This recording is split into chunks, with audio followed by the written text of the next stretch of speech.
Welcome to the Speakeasy podcast. Here we discuss issues important to you, topics that empower the community, and conversations that spark change. This is a safe space where we try to understand and learn from each other. Mahaba-haba pang usapan. Speak true and speak free. It's time we speak easy.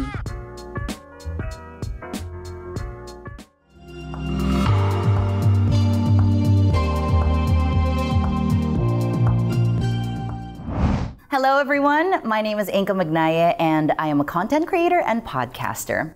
Content creation continues to evolve alongside advancements in technology, and that's natural. With the changing times, we also have seen content creators gain so much influence on social media. But with such a vast space ripe for misinformation and other things, what should be the guideposts for content creators in today's world, where everything published online might unfortunately be considered as the absolute truth? And not only that, the internet is forever, you know?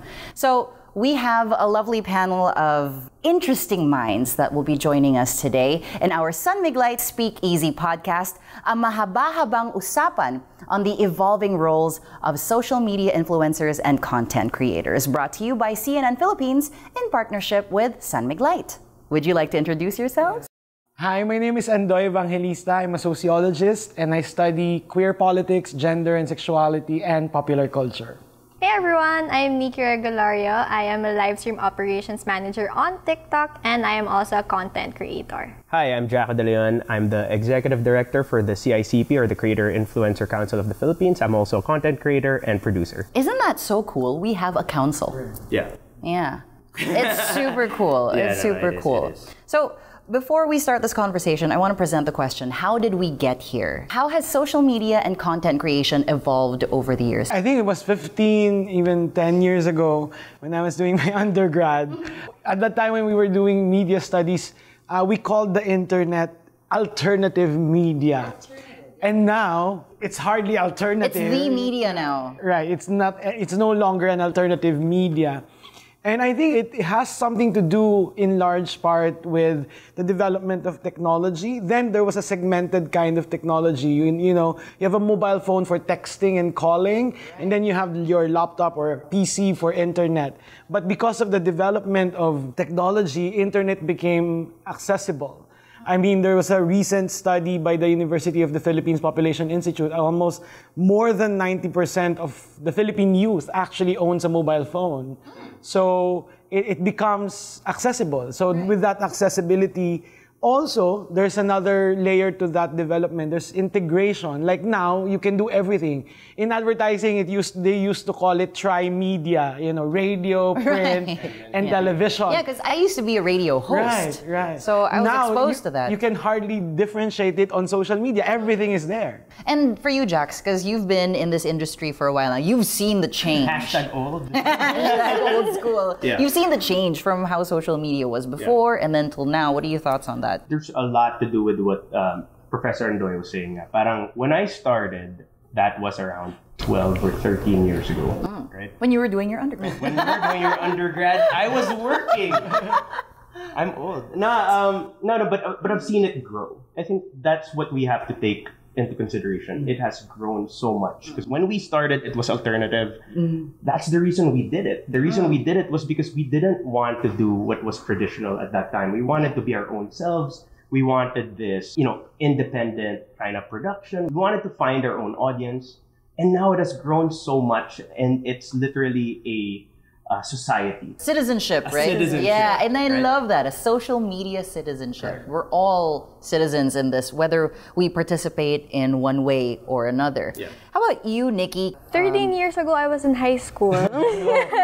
Yeah, but like, I grew up with technology. Lumaki akong watching YouTube videos with a lot of vloggers, celebrities. But I remember back in high school, I just used YouTube to just watch music videos. Right, Like, right. I think vlogging wasn't that popular yet in the Philippines. I think it started in the States, but talaga, yeah. And that's where all the memes, the first few viral videos came from. Like those two guys lip syncing I Want It That Way. Such a classic. But for you, I wanted to get your thoughts on like someone who was purely a user of social media, and now you're actively participating as a content creator? I think right now, social media just became a platform to just show myself. To just, I feel like kasi influencers, they also influenced me to become open and to just share my life in front of the media. Like, it gave me the confidence to just be myself in front of the camera. Really? Yeah, it sort of became like influence nga. Like, instead of just watching them on television,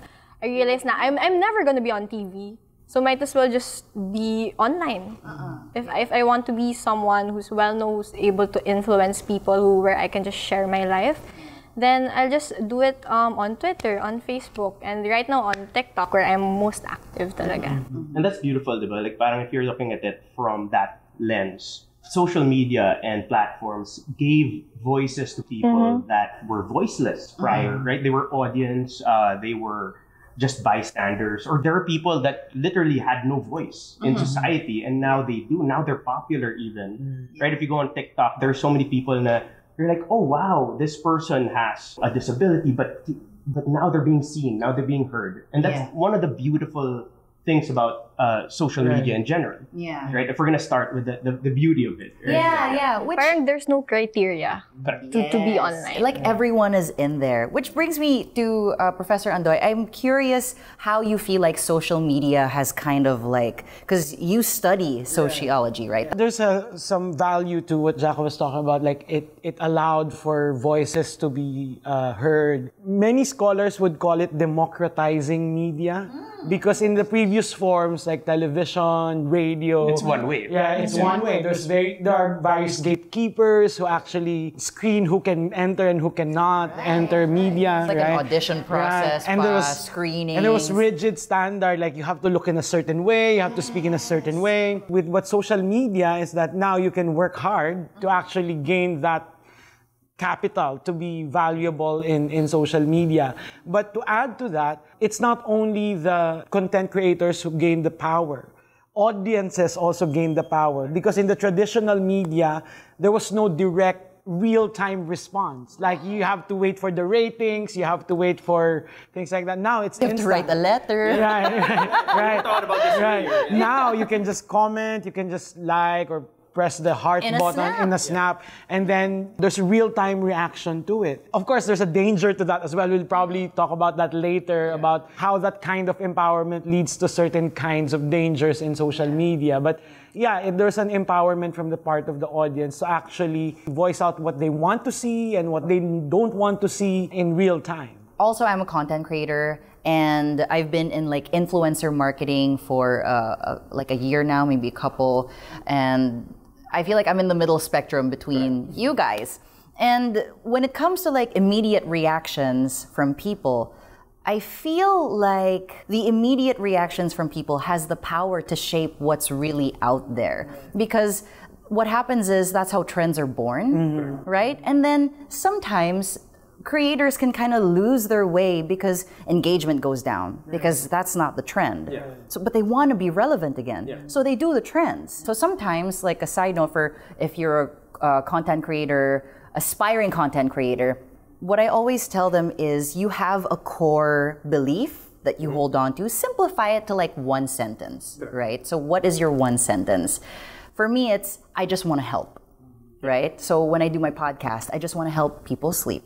On my TikTok and I just want to help open people's minds to a different perspective. It's a very simple thing that I can hold on to. So in the tide of all the trends that are coming because of how people can react and have the power to change these things, it's like a life, like a buoy I can hold on to. I'm old school, so we created because we wanted to create, right? We created because we wanted to showcase our skills or our content. We weren't really following any trends. When I started, it was the Wild West of social media. You do you kind of thing, and if you gain a crowd and you nurse that crowd, and that's great. Nowadays, kasi we have trends that people will trend jack or follow or do. It's a very interesting thing because you're right. I think we've evolved so fast that creators are brands now, right? And with a brand, you have your mission, vision. You have your main thrust. And I think, especially for younger creators, a lot of the younger creators don't have that. They don't have that because they came into they're natives to this. Yeah. So they're yeah. part of this whole wave now of things happening, and that's what I was so impressed about. Because you actually had a little bit of an old school in like how you saw things. Like for you, what is your main thrust for you when you make content? Like what is yours? Like if ever. Oh, I just really started because I really want to share my life, and I just wanted to be relatable to a lot of people. Because for me, I make vlogs even just wearing pambahay. I just do my work at home, like work from home concept in pandemic. But nag-boom din kasi yung content ko when I showed my working life. And a lot of people got inspired to it because they want to also achieve the lifestyle that I have. But for me, I feel like I just wanted to share what I have to the people who are watching. And do you switch that around? Like, do you cater to the comments, basically? Right? Like, I think that's where we were heading towards this question. Parang, do you adjust to the comments? Do the comments or the trends hijack that train of thought? Like, I have a content that I want, I have a series that I want to do, but then ito yung uso na. Does that affect your content? For me, not really, because I believe na when I started doing my type of content and nag-boom siya, I got the followers na who really appreciated my type of work. So I feel like if I needed to change just to cater what other people want me to do, I feel like that's not gonna be genuine or authentic anymore. Like for me, because I just want to be honest and just make content that's pretty much just me, just myself. When it comes to trends naman, I don't dance kasi on TikTok. So I really don't hop on those trends. But let's say there's a trending song. I use that as the background music. Maybe ganun lang. Interesting. Yeah. Just that simple. I see. And are you, like for example, are you on Twitter? Not really, but on Instagram, maybe. I wanted to go on YouTube talaga, but comparing YouTube and TikTok, it's so difficult on YouTube talaga, most especially very, now. Yeah. I've actually had this conversation with a lot of much younger creators. So they had a hard time breaking into the YouTube stratosphere. It's hard to build an audience on YouTube talaga, most especially if you're not well known. Lalo na sa society right now where celebrities are creating their own channels, and you can't compete with them for someone who's not known. But when it comes kasi on TikTok and just see you on your For You page, to build. Because I was talking to a couple of platforms actually about this. And one misconception kasi is that a lot of younger kids, they kind of want that quicker, immediate kind of big audience, right? Versus something like TikTok. It's good to build numbers, but it seems harder to build a community. Yes. Which is the difference between the platforms, because maybe I think it's because it's longer form. YouTube usually is longer form. You get to interact more, you get to share your life a lot more. So you're really building a heavier relationship with the people, with your audience, as with a scrolling type of platform wherein they see you once and then they'll follow you, so they'll see you again, but you're not really having that kind of conversation. Relationship. You want people to kind of like be more involved. So it's really a platform decision. I usually tell, like even before, people are gonna ask like, hey, I only have 2,000 followers kasi on YouTube, and I always tell them, have you ever seen 2,000 people in person? So it's a matter of perspective, but yun nga, nowadays, because it's a different POV, right? The one of the main things that has changed is that it's a numbers game. Parang if you don't hit a certain number, it's not successful. And they make fun of you for that. Like on Twitter, for example, that's where the term ratioed was born. Yeah. You know that, right? Yeah. Do you know the concept of ratioed? Right. So for example, you write a post that they don't like, right? They're gonna, it doesn't matter, but let's say they don't like it. They'll just put ratio underneath. And what they want to prove is that their ratio will have more interactions and more likes than your post. Than the original post. Yeah, which doesn't make sense, and because people minsan just like the ratio for the sake of it. That shows that the valuation of your brand as a content creator is really dependent on numbers, on quantitative measures, and the way you get the numbers, because I've been reading a lot of studies on content creation. And there's certain things that they were able to observe as a pattern. One, you have to have a brand, and the brand should be simple, resonant, relatable, but at the same time, it should be general enough so that you can cross platforms. Right? And so that was interesting that when you were talking about how hard it is to penetrate like platforms like YouTube, because in many cases, success of certain content creators really also depend on how well they can transfer a particular brand across platforms. They call it platform agnostic. That your brand should be agnostic. It's also, I think, a negotiation between ride a trend, but at the same time creating your own niche. Because that is your brand. It will be your brand, and it should be niche market means, there's uniqueness to it so that you know the specific market that you are. And people know what to expect from like what kind of content you're putting out and stuff like that. Things like that. And I also read studies about how do you build a career in content creation. And the first process that they talk about is they call it generative practices.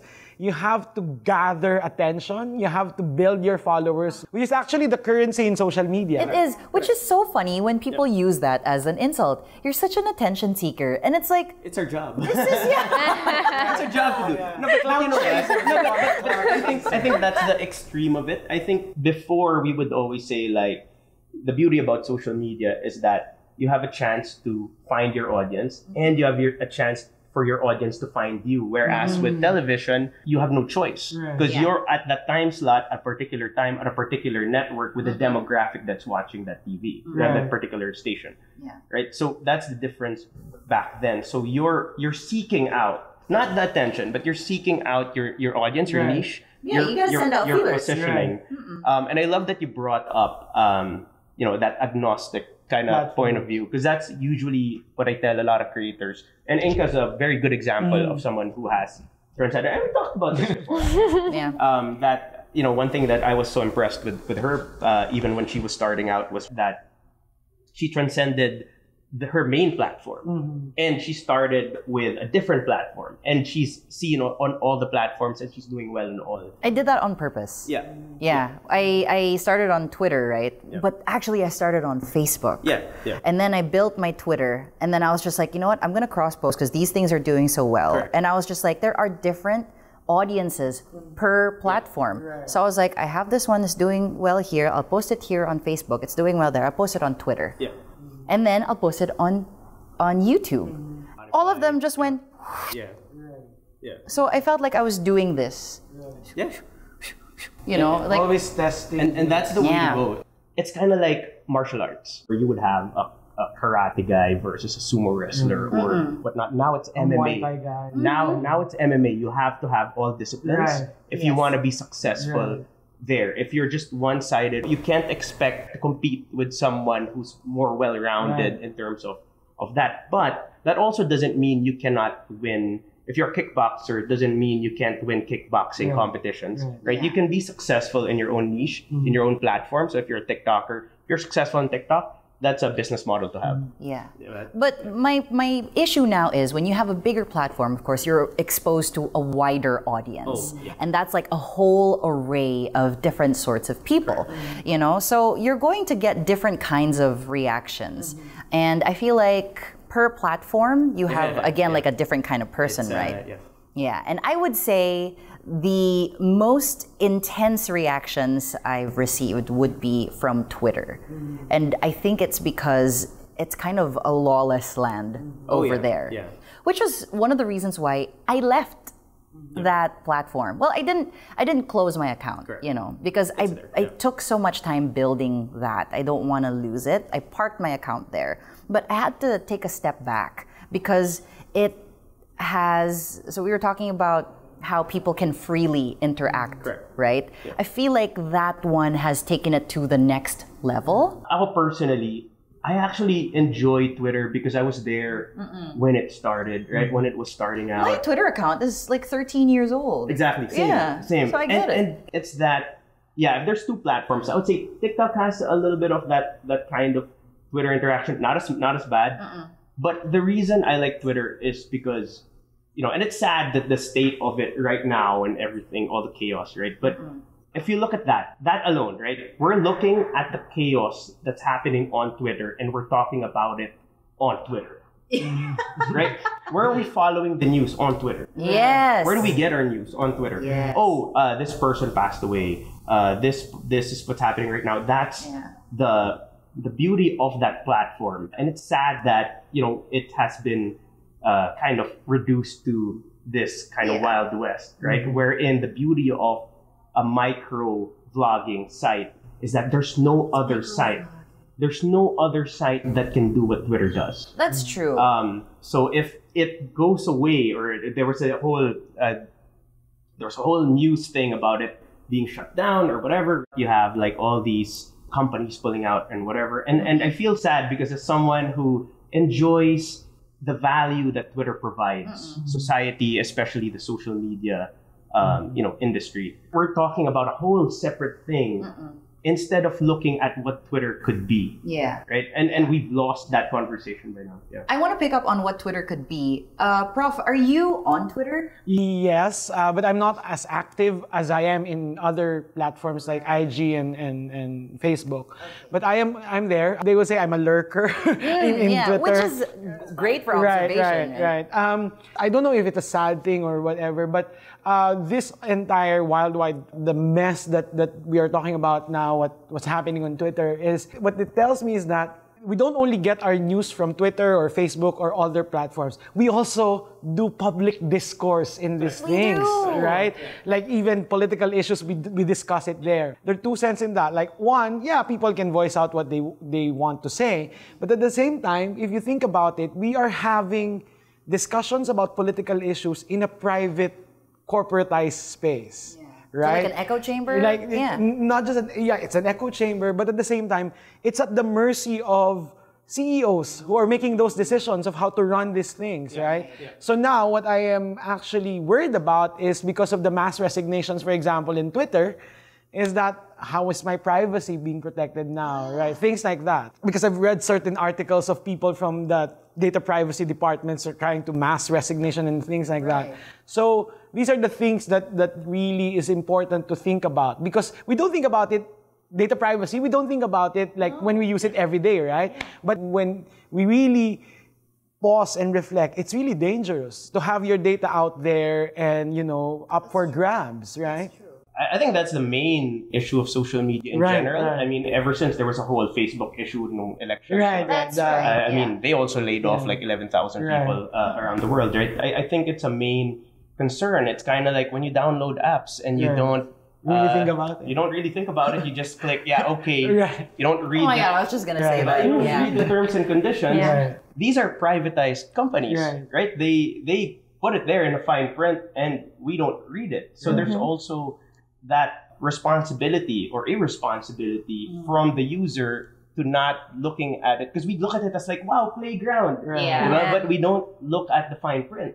Yeah. And in any consumer-based product, like, is that should they make the fine print super big, right? Like it's not going to be fine print anymore. No, exactly, diba? So it becomes something that should be talked about, and I feel like. Going back into discussions and it's a place where we can have open conversations.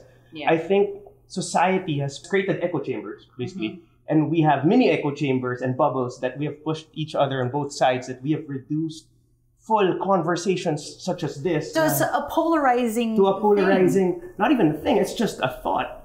Like we end up just listening for the sake of replying, right? We've reduced entire conversations into a post. I like what you said about responsibility. It's a big part of like how we use social media responsibly, like especially as a user. But before we jump into, because I feel like that's going to go into cancel culture, which is such an interesting topic. I can't stop talking about it because, and I'm sure you have so much to say about that as well. But first I want to get into the content creator side of it, because we were talking about how when you're able to build a big audience across all platforms, it's a numbers game and all that stuff. It's also building a big platform. Correct. You know, you automatically have a responsibility.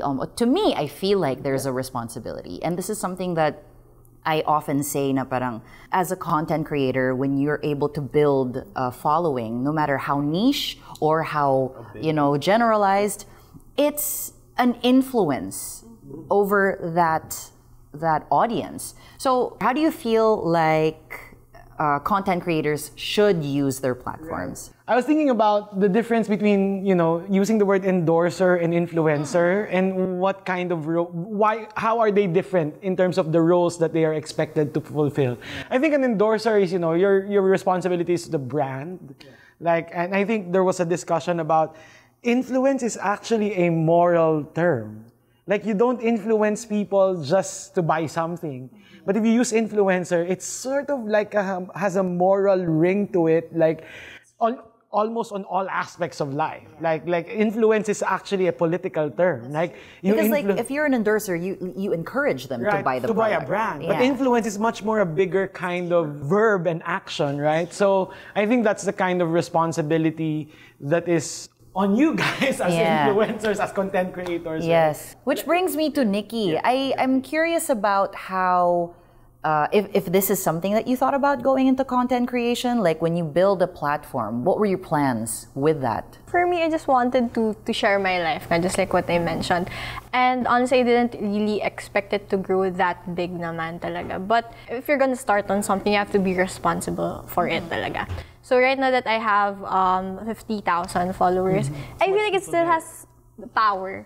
So for me, even if I feel like I'm not influencing people, but I have that kind of number, I feel like I'm responsible for them. Even though I want to be honest in my content, I need to make sure that the information that I share are not fake. Let's say they're all true, they're honest. And I don't know all the 50,000 people who are following me, so maybe some of them are minors. So I have to be careful as well talaga. Like, even though I just started to just be entertaining, I didn't really want to gain that responsibility, but in time I gained it. Comes with it. It comes with talaga. If you're going to go on this industry, you have to think properly din talaga before starting, because it's going to be a job. Correct.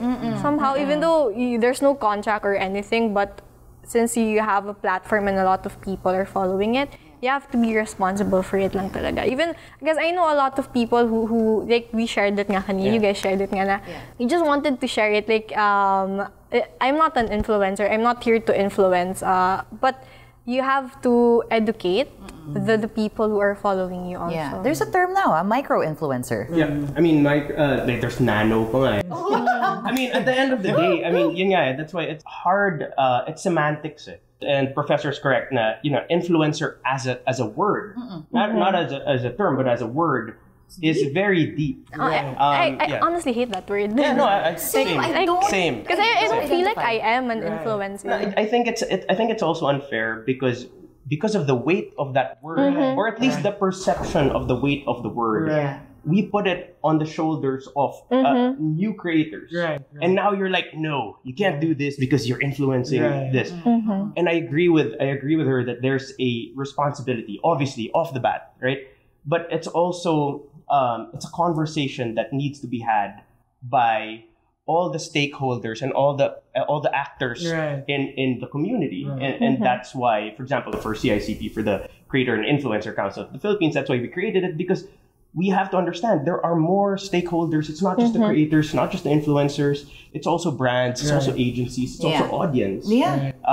Everyone's kind of involved now. Everybody's involved. And citizenship. Exactly. And every citizen has a responsibility, right? So that's a conversation to be had. I think it's also, just as a word, the original influencer term came from KOLs, key opinion leaders and all that. It was used originally because they influenced the audience to buy, to purchase. But yun nga, the word itself now to people became like, no, it's influencer, so you're also influencing. That's the perception. That's a perception now. And I think it's unfair to any, because when we started, we were making comedy. We talk about social issues, But you're not gonna watch a particular TV series and then in the middle of it they're gonna talk to the camera and go like, "Hey, yeah, don't do this." exactly. I held on to what you said about like making sure that you provide a space where it's safe for the right information to be there, and I kind of had to learn that lesson in a public space because you don't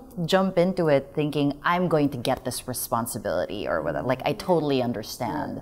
Before I was just like I would say stuff because that's how I would use Twitter, for example. I just like say something because this is my opinion. And then after a while I started getting like, no, you shouldn't like this, like that, but like that people arguing with me about it, and I'm okay with that, And then I'd be like, guys, I'm tweeting what I think. It's not like it's not like a statement or anything. I didn't mean to do this and that. And then somebody said to me, even if you didn't mean that, you have a big number now.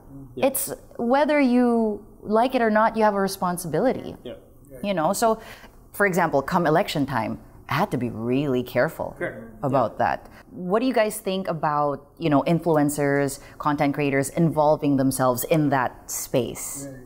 I think this pops to my mind just now. In the context of that, discussion among actors, now I understand that you guys also, and I don't know if you think about yourselves in this way, you are artists, right? Meaning you have skills. You want to tell a story, or you want to use your voice, or you want to, sing or read poetry. And that's why you struggle so much with clients, because clients see you as brands, or the audience that sees you as influencer, but you see yourselves as artists who wants to make content, right? So I think that's the tension there. So in that case, I think it's important to understand that this is also an art form for you guys. And as an art form, you don't really just see it as something that can be commercialized right away in a very direct, very, very obvious way. In that sense, I think it's important to think about that your responsibility is not just to your followers or to the clients, but I feel that, I don't know if you will agree, you also feel responsible for your own art form. Absolutely. Yeah, right? Absolutely. There's so many times where I work with a client and I refuse to give what I have now because I don't believe in that output. I want something better. And then they're like, because this is work also, they're like, no, that's okay na. I'm like, but I don't think it's okay. I want a part of this to be better. Can I fix this because I don't like the flow? We tend to nitpick because it is an art form. Yeah. And it boils down to that conversation, right? And I think once we allow conversations to happen, there's so much we could do to make it better. Yeah. Because it's a good thing.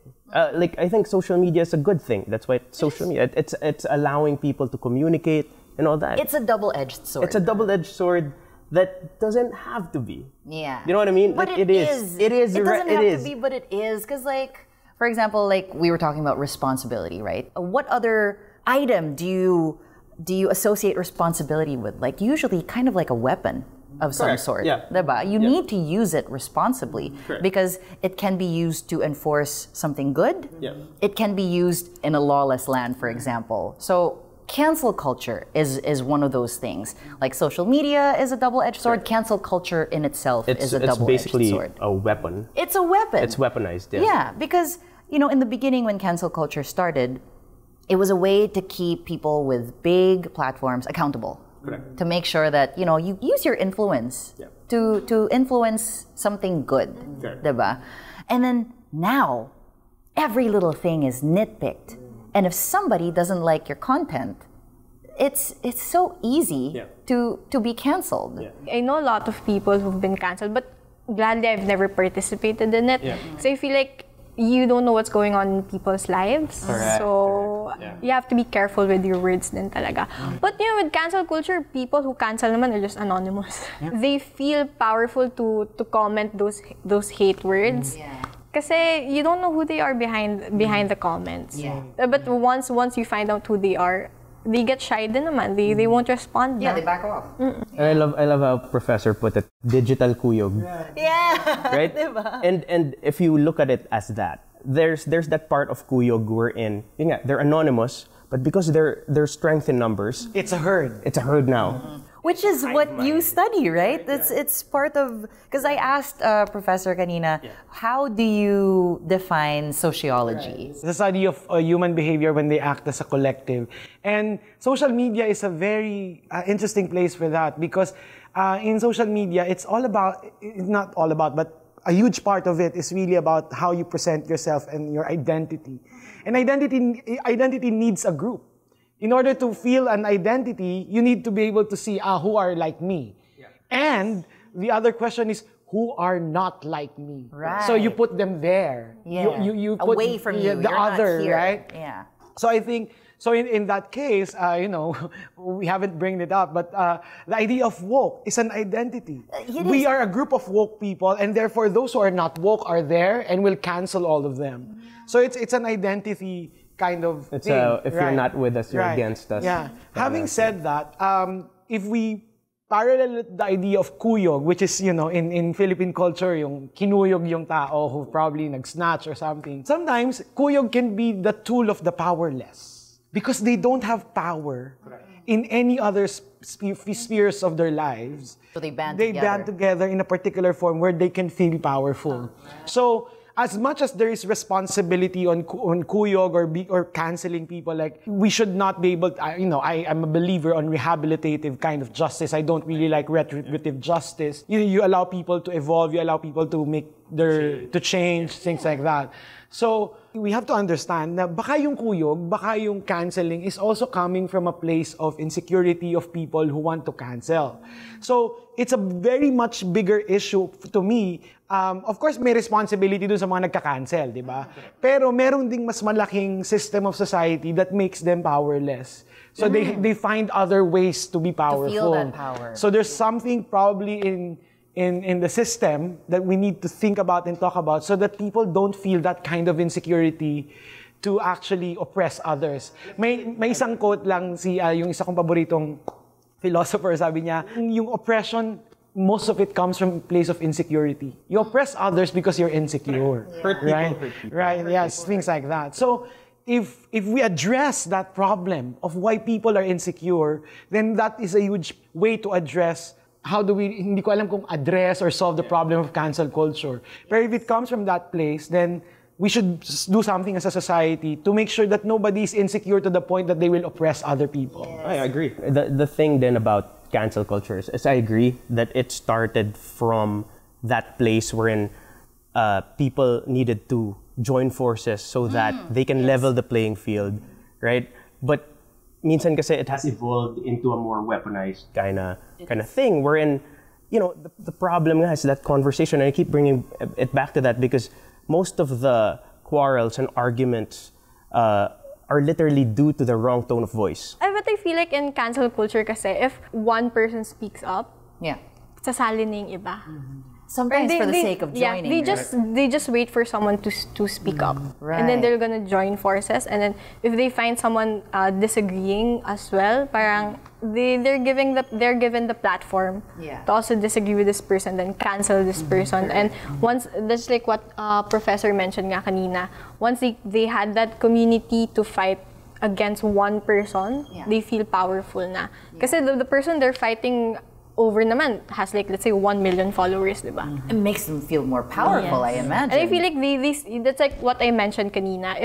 If you have this number of followers, even though you don't know it, you have the power talaga. True. And these people who comment like behind your back lang, who's all anonymous, once they get the community to fight this person who has 1 million followers, they feel powerful na din. I feel like there is an illusion where people think that the influencer or the content creator with a big platform is so powerful that they can destroy this one account if they fight back. So the expectation, the societal expectation of influencers here is, if you get a hater, don't fight back na. Wag ka pumatol, idol, ganon. Don't go down to their level. So, speaking from experience, it almost makes me feel like I'm just supposed to tie my hands up and then let the public, lash. Scourge you, whip you, And so I don't really like that because, at the end of the day, we're still just normal people. It just so happens that a lot of people ended up following us because they like our content. Yeah. It doesn't change who we are when we grow a following. We're still, like, I'm the same Inka, I feel like, as I was before the followers that I got. So I reply. But I respond to ask, right? Because I'm curious, but where is this coming from? Like what you said earlier about the insecurity. I always think about, like, hurt people. Like, this person must be going through something. So I ask sometimes, are you okay? And then to them, it's like, are you okay? I remember this.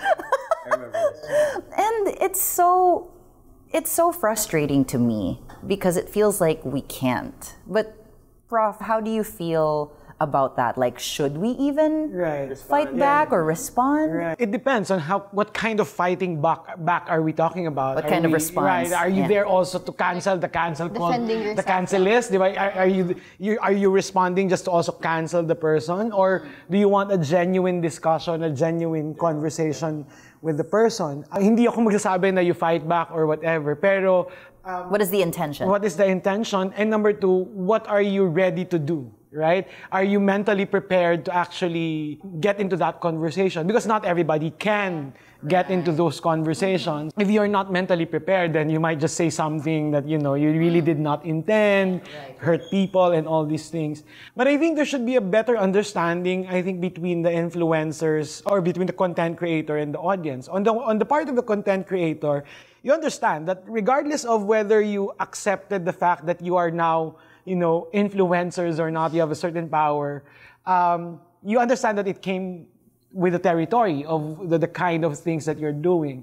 But I think on the part of the audience, there should be an understanding as well that, one, content creating is an artistry. Like, I will not name names, but I'm thinking of rock stars who don't really defend their creative choices. Like, if you like it, then you like it. If you don't like it, then leave my concert, right? True. But artists are like that, right? When I say artistry, I want to show my point of view of the world. Yeah, this is my abstract. Right. These are my thoughts. Right. This is how I see the world. This is how I will represent it in words. Artistry is one thing that maybe we can throw around more in the discussion, that there should be an understanding that this is an art form, and therefore it's an expression, right? Like all artists, some artists would even say, I don't need to defend my creative choices to you. Right? If you like it, then, buy it or consume it. If you don't like it, then find some art form that you like, things like that. I think there should be that kind of understanding of how you consume popular culture items. I'll even simplify that further. People are people, and in a nutshell. So we are at the base level. We understand how each other feels, right? And that's, I think, what the point of view of anyone, whether you are an audience, whether you are a creator, whether you are a brand or agency. This is a conversation to be had, and that's why, it's now that it's getting super big, we have to get all the stakeholders to kind of discuss it in a human sense. And that's why I want to open up conversation. Correct. Because, when I respond to these people who get the wrong idea of my content, or sometimes they purposely misunderstand. Correct. Because they're just like, no, I don't accept that. And then they try to twist it for whatever reason. Insecurity or whatever. And that's one of the reasons why I do my best to explain. I really go into the conversation. Because malay ko ba, they really don't understand lang, diba? So I really take my time to explain. Do you really explain yourself even to anonymous people? I do. Yeah. And to be fair, Inka actually goes into their, to understand, are they a child? Baka mamaya it's that. Yeah. Because she genuinely just wants to have a conversation. Kasi sometimes I feel like haters, they're only brave to comment because they're anonymous nga. And that's true. And parang, for me, if ever I get that, the only solution for me is to ignore it. But unless if it's someone talaga na hindi anonymous. Mas dun magkakaroon ng conversation because I know they're also careful with their words. Correct. But what people fail to realize is anything like that is an opportunity to show people what else you're made of. Correct. What other things, what your abstract is. So even if that's an anonymous account, for example, on TikTok, what I love about that is you can reply with a video to comments. Yeah. So even if it's an anonymous account with 2 followers, ganyan, and people are like, why are you responding? Why are you taking time off to do it? Yeah. It's not a DM. Yeah. It's a public video. So I'm responding to that comment, but the public can see. Yeah. So I'm responding with that in mind. Na it's an opportunity for me to show my abstract, to explain not just to the anonymous person, but to everyone else watching who are probably just like spectators but have come up with the wrong image of me because of whatever these things. I'm concerned about that because I am a brand also already. Not just like an artist in my content creation. I already think of myself as a brand because this is part of my work. And that's one of the reasons why cancel culture is such a careful topic for me because it affects my work. I don't think the public understands exactly what their effect can be on content creators. Because they jump in, they think that they're just like, whatever, like I'm gonna take you down because I feel powerless right now and I want to feel like I'm a David taking down a Goliath, right? But you're affecting someone's livelihood. And not only that, their mental health. Mental health. How many social media breaks do we need to take because of people like this, right? In your opinion, with these things in mind, should cancel culture, should it be stopped or can it even be stopped? You know what I mean? I think the problem with that is, there's so many players. And that until we have, and it's what's great about what you're doing is you're doing it correctly. You do respond. I hope so. No, because there's also reverse kuyog. Let's just call it that, right? If I have the anti-kuyog. The anti-kuyog is like you have a bad comment, you throw them to the dogs, basically, right? Like basically, if you have a lot of followers yourself and your fans are solid, you just put them out there, and your fans are gonna go cancel that person, and that person's mental health or their livelihood is also going to be. And what I love about what you were doing now, maybe before you were thinking about it that way, but like now you're really acting responsibly when you respond because you're really genuinely trying to have a conversation. I am. You're not trying to, this person should be put in public.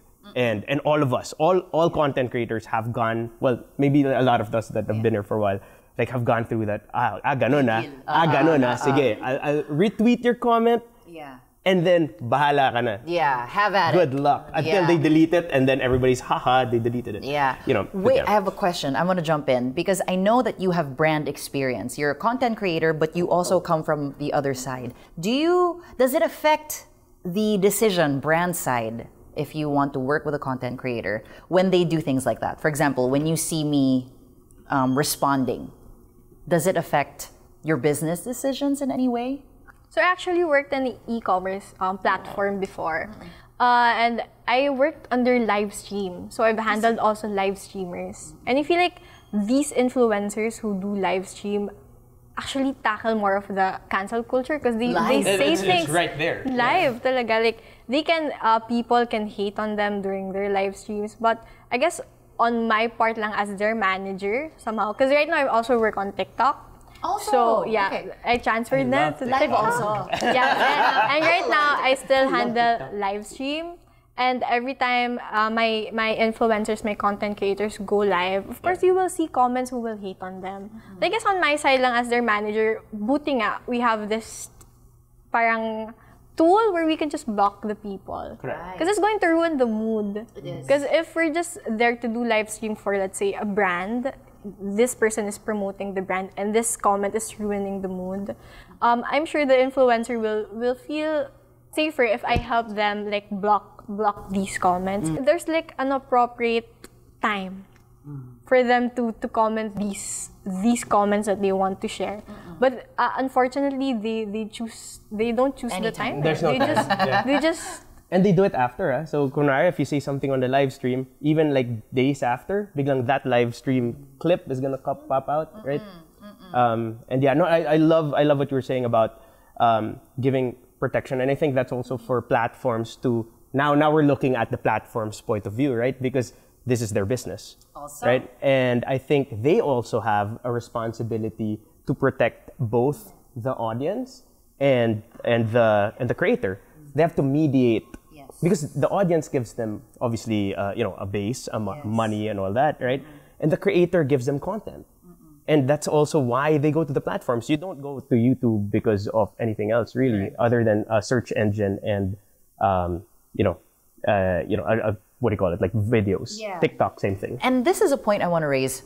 Since you're from TikTok, no, because I noticed as a creator on TikTok, speaking from the power topic that we had earlier, I feel like there's a little bit of an imbalance with how TikTok is structured in that way, because I think to TikTok's merit, it has the strictest community guidelines. Oh yeah. Super strict. Yeah. Super strict. Yeah. I feel like on a scale of Twitter to TikTok, that's a good where are you in the community guidelines thing, right?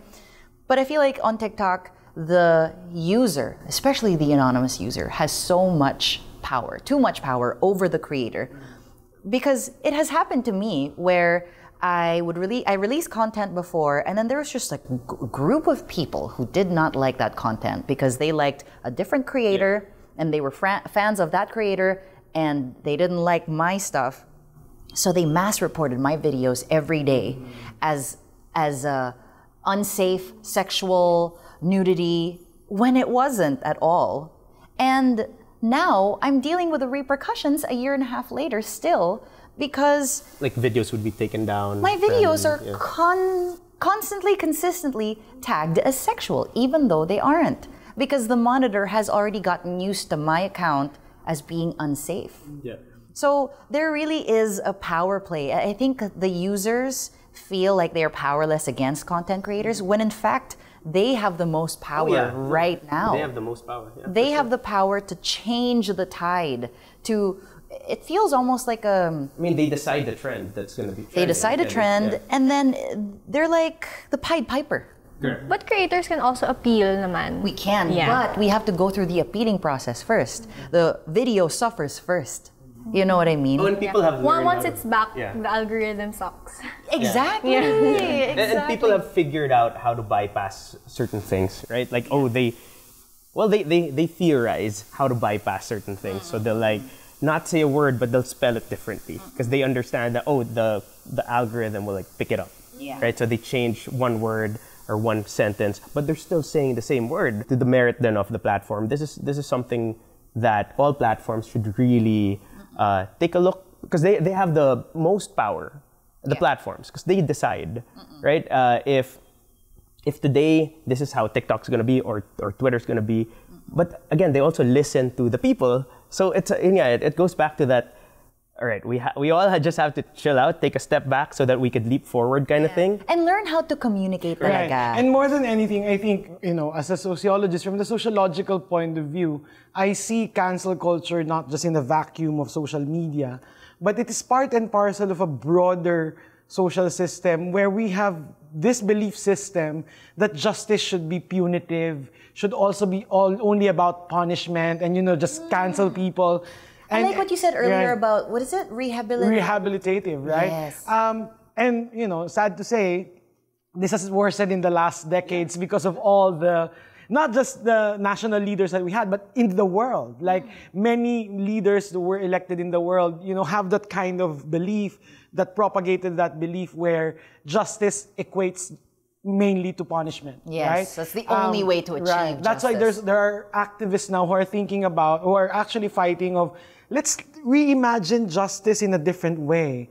Justice that is actually caring, that actually makes people or allows people to evolve, allows people to change, helps them rather than pushes them aside. Because we live in a collective. We cannot just say that just because that person made one mistake, that's it.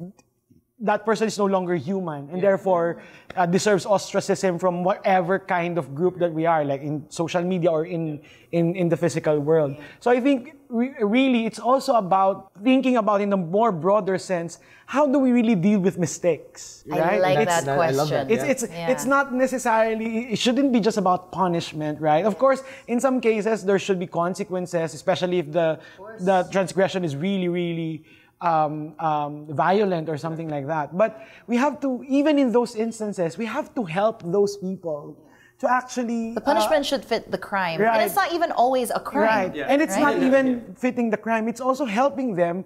Because if we want to live as a collective, we have to help each other do better as human beings. So that's one of the citizenship that I can think about. Like the duty of helping each other rather than, taking someone's livelihood and, and when you take someone's livelihood, you don't allow them to change. Because all they can think about is, these people took my livelihood, I'm gonna exact revenge or things like that. There's no space for like a healing conversation. Right, things like that. So I think, may mas malaking belief system that we have to rethink as a society in terms of punishment and how do we administer it. I agree. Yeah, and also, because with cancel culture, it is a culture. Yeah. Right? And that's sadly the culture of today wherein people think they're judge, jury, and executioner. Right. And that's the problem, right? And I agree. Like now we have to understand that we are a society now, albeit like a digital society, but it is a society wherein we have to communicate to create norms, social norms, mga Plato's Republic style of stuff, right? What is the best form of governance, not even government, form of governance for the digital space? Who are the actors? Who are the primary actors in a digital space, in the digital world?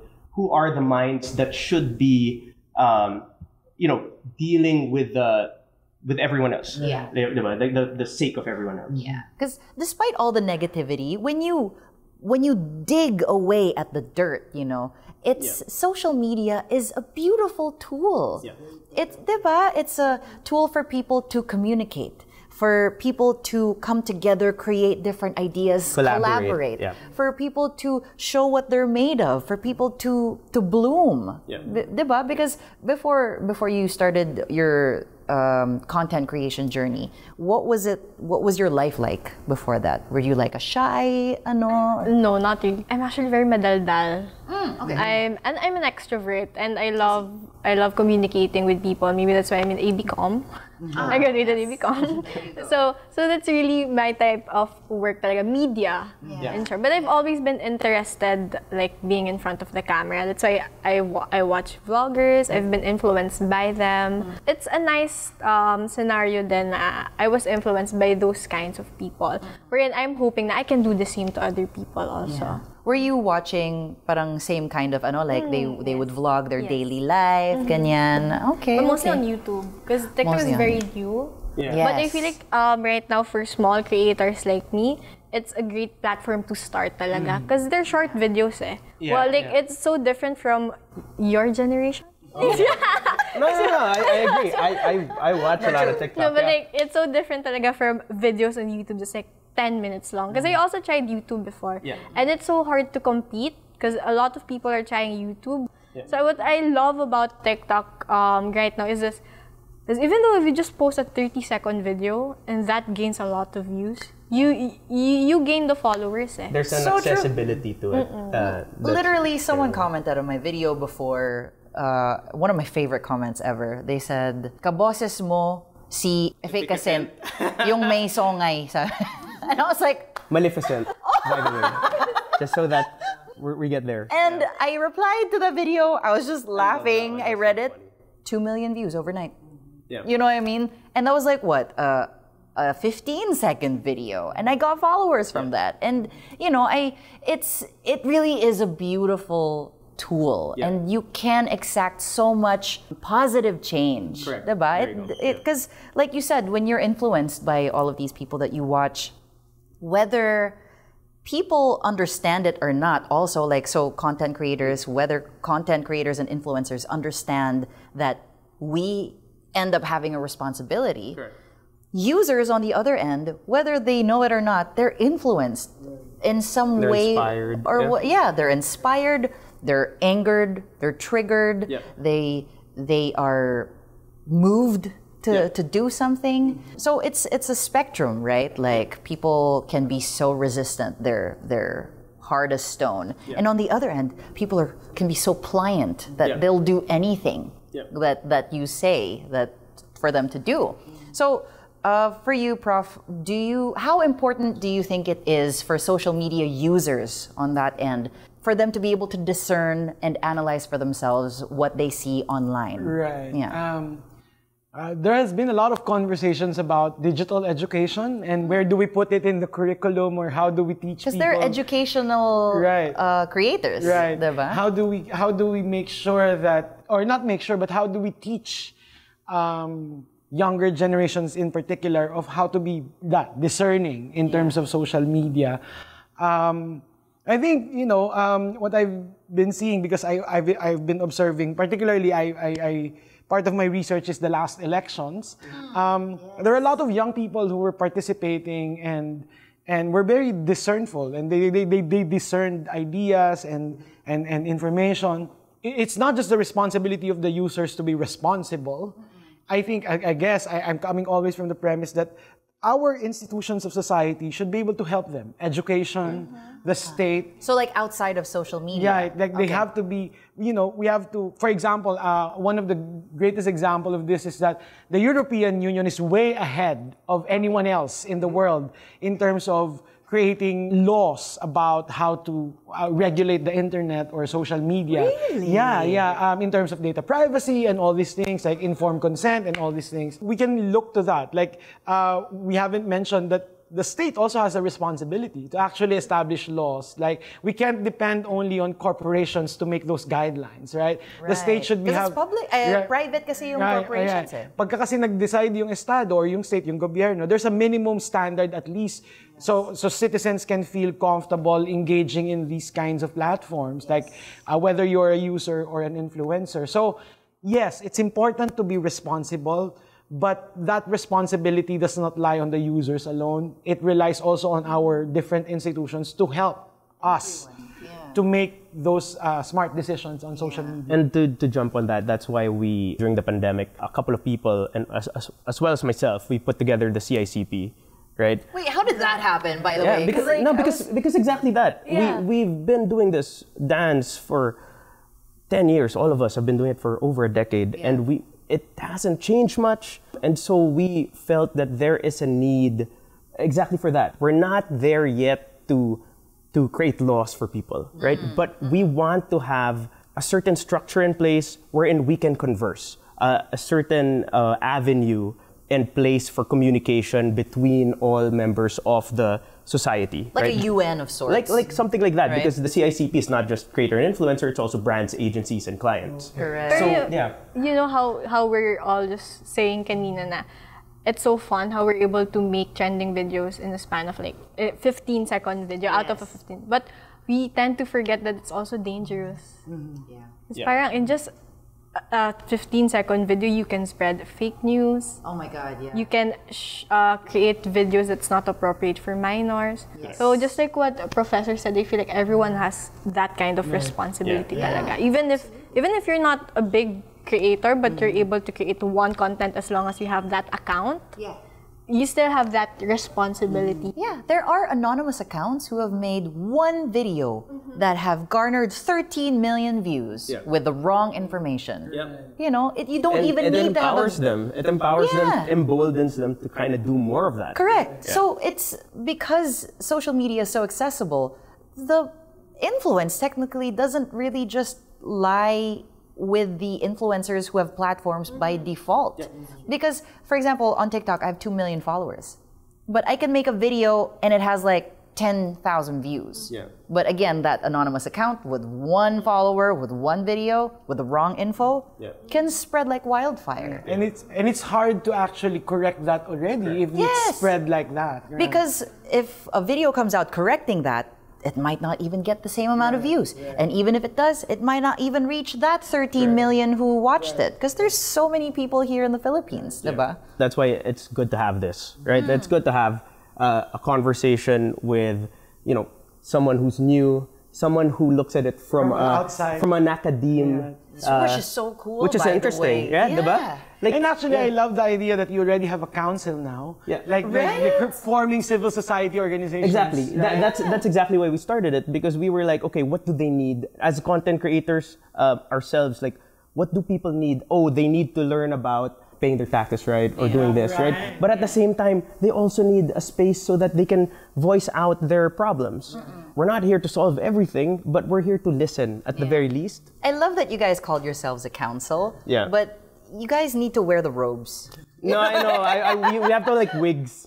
Yeah, like, you need to, And like, you know like, what's this productive future for that council is, ipunin nyo lahat ng problems that you encounter, and at some point, if you're willing or There ready you to go. talk to the government, these are the problems of influencers. Do something about it. And that's why what I say palagi is, right now we're not there. Right now the goal is to just, bring in people, educate people. So most of the thrust of the CICP is really to build a first class kind of creator community, creator ecosystem. It's to build that best-in-class kind of thing. So we're now about educating. We're now about gathering, so it's talking. like influencing the influencers Exactly. also, right? That's the thing, diba? Like we have to be able to educate somehow. Yeah, we have to have to do something because we can't control that one follower but like has a lot of misinformation. We have to gather people muna with a like mindset. Maybe celebrate, and one thing we do is we do have an awards. We do have a Spotlight Awards wherein we celebrate and then we highlight creators that we feel are champions of their own spaces. Yeah. Because that's putting people on a platform wherein, hey, look, this is a creator you should follow. Yeah. If you're a new creator, who do you follow? Who do you want to emulate? Who do you want to emulate? Like that, because that's gonna breed more good. Yes. And that's the only way to defeat, what's out there that's not good. Side. Is to create more good. Yeah. Right? Yeah. But I think, you know what? It's such a great idea to speak to people who study. Professor would be someone who can give the CICP a lot of really good insight, actually. That was such a great idea. Right. That you have to, I think there's strength in numbers. That's why, and particularly I think among people whose work is not permanent, it's not an office job, to actually join in numbers. And I'm thinking of, for example, Directors Guild of the Philippines or other artists. Like a union. Yeah, other artist organizations that actually, do that, right? They do that. Right. Yeah, and it's a guild. It's a collective. Right. And I love kanina we were talking about it, and it's just now that it dawned on me that we are artists. We are because you never I see think you have to throw that more because that's why I call people say voiceover talent. Yeah. I call myself a voice artist. Yeah. And we are expressing ourselves. This is why people get a voice, right? And again, it's not a regulation thing. It's about creating more good. Right. And if you create more good, at the end of the day, naturally it's gonna give birth to more good. Yeah. I loved our discussion today. That was so insightful. It's refreshing, no? Yeah, it is. In a world wherein people just listen for the sake of replying. Yes. And I love that. So before we close everything off, I feel like we covered so many really important points in social media citizenship.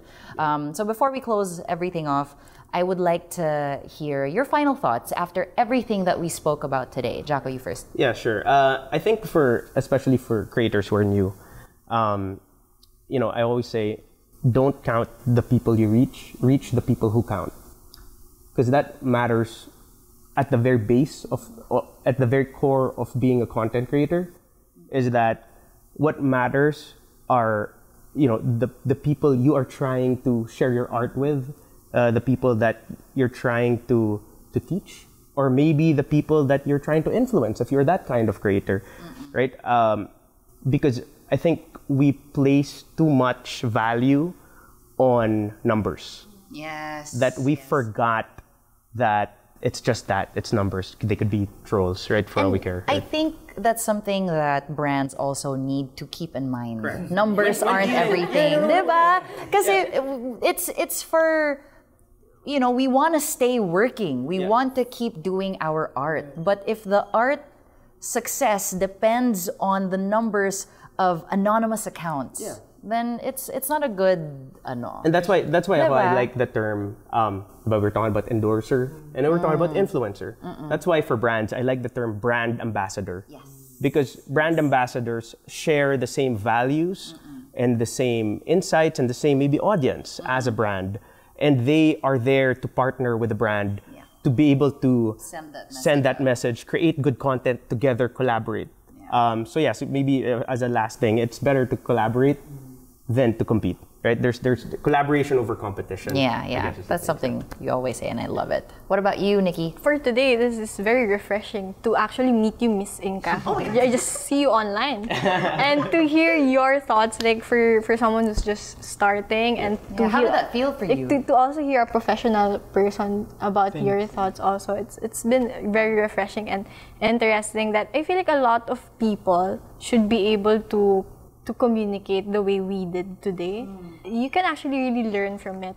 We should realize that no matter how small or big your number is, you have the responsibility, you have the power to influence others. Like just like what you said, numbers are not important. And for me, for other collaborators, for other influencers who are just starting, they need to realize that they have an impact on other people's lives. Yeah. So if you're going to start something online just for fun, you have to embrace your content. You have to share your life in a way that's educating. Correct. Like you should be a good influence to other people. Yeah. You have Adding value. Yeah, you need to keep in mind that social media is a very powerful platform. It's not something that you just use carelessly.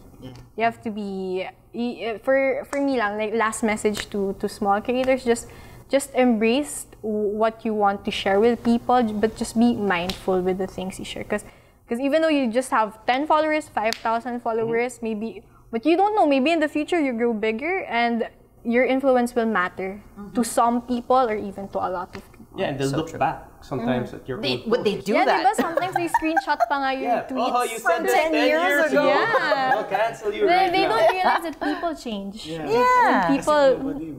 I guess to wrap it up, that at least your thought before we go to, it's creating on purpose.